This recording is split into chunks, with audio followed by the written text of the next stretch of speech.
contre les violences sexuelles Colosse au pied d'argile. Elle veut donc se présenter le 14 mars pour remplacer Didier Gaillaguet. Et puis enfin, le début des mondiaux de biathlon aujourd'hui à Antols en Italie. Rendez-vous cet après-midi avec le relais mixte. Martin Fourcade associé à Julia Simon et Justine Breza avec Quentin Fillon-Maillet. Voilà pour l'essentiel de l'actu. Je vous souhaite une excellente journée. 7h45, l'invité du jour, en direct sur 92.3 et en vidéo live Facebook sur la page RGFM. Vous courez, vous faites du VTT ou vous avez tout simplement envie de participer à une action solidaire, eh bien je vous donne déjà rendez-vous ce soir 18h, ça se passe dans les locaux de l'UNAPI Pays d'Allier, 35 rue du Docteur Roux à Montluçon pour une réunion publique d'information sur ce défi ultra solidaire. On va le présenter, ce sera les 9 et 10 juin 2020. En gros, c'est une traversée qui partira de Montluçon jusqu'au sommet du Puy-de-Dôme. C'est ouvert à tous, on va vous parler de tout ça. Et il y a vraiment un beau projet sur le fond. On en parle avec nos invités ce matin, Christophe Tessandier, bonjour. Bonjour. Directeur général de l'UNAPI Pays d'Allier, et Fabien Mise, bonjour. Bonjour. Chef de projet sur ce défi, cet ultra défi solidaire, qui sera présenté ce soir. Un petit mot déjà sur la structure porteuse, un petit peu l'UNAPI Pays d'Allier, qu'on cible bien ce que c'est, Christophe Tessandier exactement. Alors, l'UNAPI Pays d'Allier, on en a déjà beaucoup parlé, c'est parce qu'on a fusionné, pour ceux qui connaissent les Montluçonnais, c'était l'APEH auparavant, et donc l'APEH sur Montluçon et l'association L'Envol de Moulins ont fusionné depuis le 1er janvier 2019, et on est devenu l'UNAPI Pays d'Allier. Donc on parle beaucoup de handicap, mais on se veut aussi une association très dynamique, donc c'est pour ça qu'aujourd'hui on va vous parler un peu de sport. Bien sûr, puisque vous prenez en charge, vous êtes dans la prise en charge notamment des personnes en situation de handicap, mais au-delà donc vous montez des projets comme celui-là. Tout à fait, on veut le plus communiquer, donc il y a beaucoup d'actions qui se font, d'ailleurs on vous reparlera peut-être dans les jours prochains, parce que tous les ans on fait aussi une action qui s'appelle la semaine de la santé mentale, donc là c'est plus des conférences, donc on est soit dans l'explication, le côté déstigmatiser le handicap, mais on a aussi des actions là qui se veulent un peu plus ludiques et qui fédèrent le maximum de personnes. Alors ultra défi solidaire, donc entre Montluçon et le sommet du Puy-de-Dôme, 9 et 10 juin, l'idée elle part d'où ? Qui se dit un jour, tiens, si on partait de Montluçon, on allait se taper 145 km en 2 jours et 2000 mètres de dénivelé et on y attaque. Donc avant d'arriver à partir sur un défi comme celui-là, il y a une histoire qui s'est passée l'année dernière. Enfin, il y a toute une histoire même.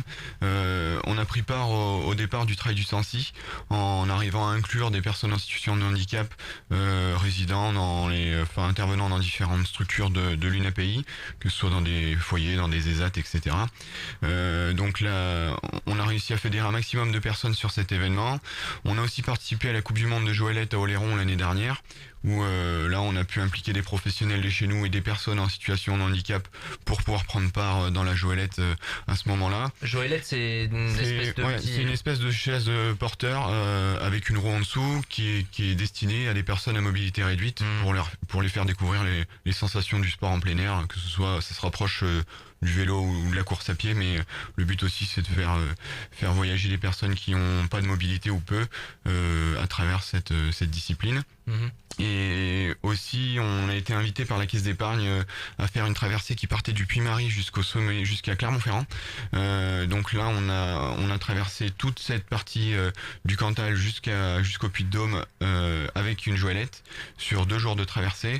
Et c'est aussi ce qui nous a inspiré à faire cet événement et de voler notre propre aile cette année. Alors donc ce sera donc les 9 et 10 juin, puisque ça va se faire en 2 jours, on le disait tout à l'heure, c'est à peu près 144 km.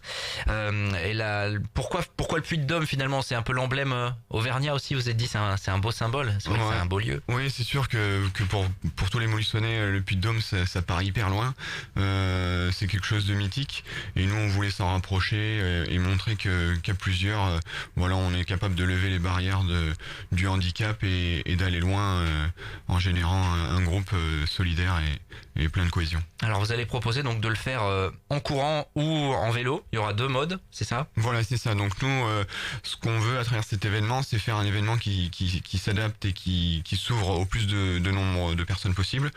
Donc dans un premier temps, on a décidé de le faire en course à pied et en vélo, sur des rythmes adaptés bien sûr.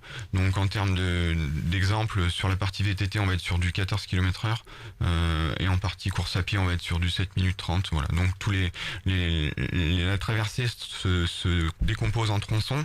La première journée, on va aller jusqu'à Saint-Gervais d'Auvergne, décomposé en 5 tronçons par exemple pour la partie course à pied, et chacun est libre de pouvoir s'inscrire sur le ou les tronçons de son choix en fonction du temps dont il dispose, de ses capacités et de son niveau sportif, parce ça s'ouvre aussi bien aux personnes débutantes qu'aux personnes confirmées. Premier tronçon donc Montluçon-Saint-Gervais.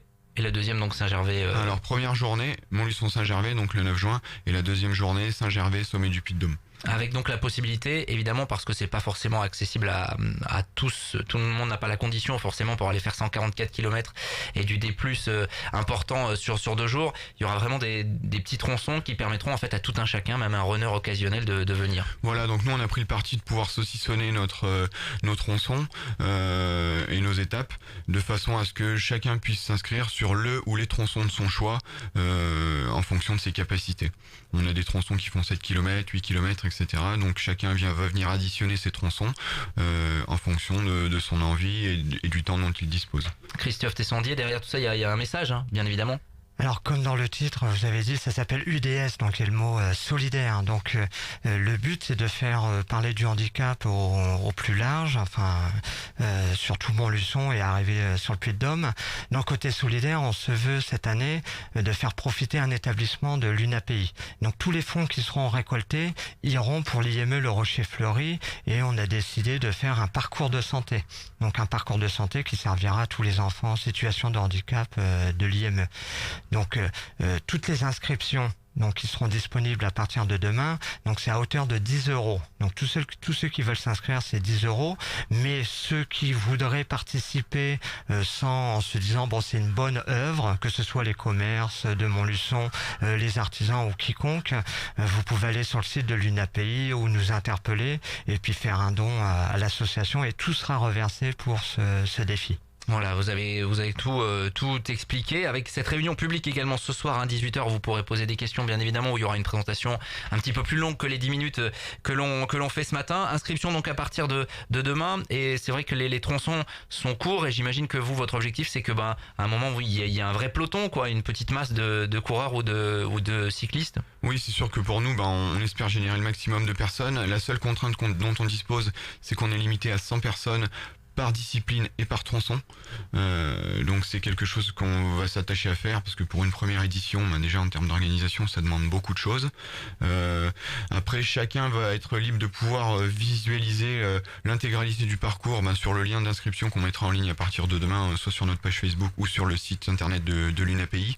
Et voilà, donc chacun pourra visualiser les différentes étapes, sélectionner celles dont il souhaite participer, et voilà. Donc ça sera uniquement du chemin, ou vous êtes obligé à un moment d'emprunter un peu de route quand même? Alors on est obligé de faire du mixte, que ce soit en course à pied ou en vélo, et ça permet aussi de le rendre plus accessible au niveau de l'utilisation du vélo, par exemple par le biais d'un VTT plutôt que d'un vélo de course. Comment ça se passe? Là, il y a peut-être des gens qui se disent ah ouais, moi je ferais bien la première journée jusqu'à Saint-Gervais, mais comment je fais pour revenir de Saint-Gervais? Vous avez tout prévu, je crois. Ouais, alors du coup on a mis en place des tronçons qui vont pouvoir ramener les personnes qui font que une partie de l'étape Montluçon-Saint-Gervais, donc la première journée par exemple. À mi-parcours, il y a une navette qui va revenir sur Montluçon pour ramener les personnes qui continueront pas sur le reste du tracé. On vous partagera évidemment le lien lorsque les inscriptions seront possibles. À partir de demain, on vous invite évidemment à aller à cette réunion publique ce soir 18h. Je crois, Christophe Tessandier, qu'il y a des beaux parrainages également sur cette manifestation-là. Oui, tout à fait. Donc on a la chance d'avoir sur la partie course à pied Johan Medec. Donc je vais pas le présenter, tout le monde le connaît. Un grand trailer, un grand trailer. Sur la partie vélo, on a, parce qu'on est déjà aussi parrainé, parce que l'association UNAPI, on a créé une autre association qui s'appelle l'ASAC, donc le sport et culture, et c'est Florian Vachon qui nous parraine. Donc là sur la partie vélo, donc il se propose aussi de nous accompagner, et on a un grand triathlète qui s'appelle Yannick Bourseau, voilà, tout à fait. Donc on le connaît très bien, donc il va faire les Jeux Olympiques apparemment. Donc, a priori, c'est son objectif de 2020 pour sa dernière année au niveau en paratriathlon. Donc voilà, ça amène également, c'est sympa d'avoir ces soutiens-là de sportifs de haut niveau, réputés, bien connus dans le secteur. Alors c'est très bien par rapport comme je vous parlais du handicap, ça montre aussi que des fois des grands champions peuvent aussi nous accompagner et à travers eux, bon, moins comme ils ont une communication plus large que nous, donc ils sont porteurs aussi de nos messages. Donc c'est très très bien pour nous. Ouais. Vous faites du vélo, oui, vous vouliez rajouter quelque chose? Ouais, en fait, moi je voulais rajouter que sur l'Ultra Défi Solidaire, avant tout, le fait de mettre en place cet événement, c'est aussi pour démocratiser un petit peu l'image du handicap, le fait d'inclure toutes les personnes extérieures ou les entreprises extérieures, hein, parce que n'importe qui, tout à chacun va pouvoir participer à l'événement. C'est fait aussi pour démocratiser un peu cette image erronée qu'on peut parfois avoir du handicap et se rendre compte que les gens vont pouvoir courir avec nous, même s'ils sont porteurs d'un handicap. Vous êtes vététiste, vous aimez le trail, vous voulez vous lancer un petit défi ou venir juste faire quelques kilomètres pour la bonne cause. Ce sera les 9 et 10 juin. Notez bien d'ores et déjà sur vos agendas. Les inscriptions seront possibles à partir de demain. On l'a bien compris que sur le fond, c'était vraiment quelque chose de solidaire et on vous invite à participer à cette réunion publique à 18h ce soir dans les locaux de l'UNAPI Pays d'Allier, 35 rue du Docteur Roux, pour avoir toutes les informations nécessaires. Fabien Miss, Christophe Tessandier, merci. Merci à vous. Et bon lancement évidemment de cette opération. On en reparle d'ici le 9 et 10 juin bien évidemment, puisque l'opération est lancée, ça y est, aujourd'hui. Il est 7h56, nous on va continuer le direct dans un instant.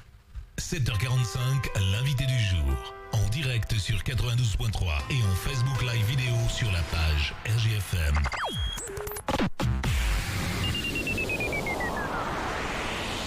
Envie d'une véranda, un garage, un abri